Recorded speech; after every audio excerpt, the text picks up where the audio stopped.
As the dolphins home in on the mark that the gannets keep in the sky, the fish retreat into a ball for security. It's the worst thing that they could do.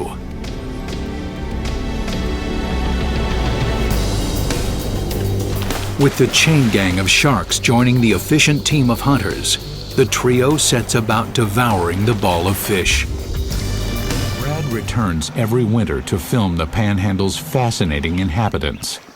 He finds plenty of subjects. A menagerie of animals comes to this lush waterland for shelter, food, and to breed.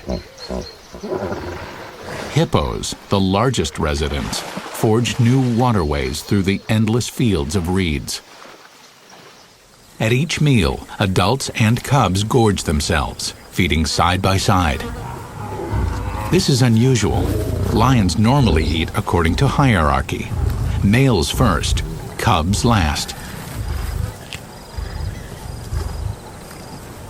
Perhaps the abundance of food allows the Kakanika pride to relax the rules.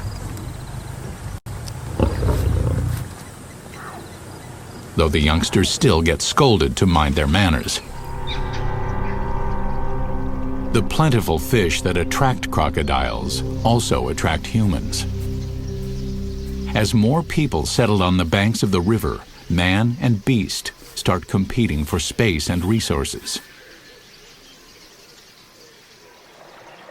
They share an uneasy coexistence that's not always peaceful.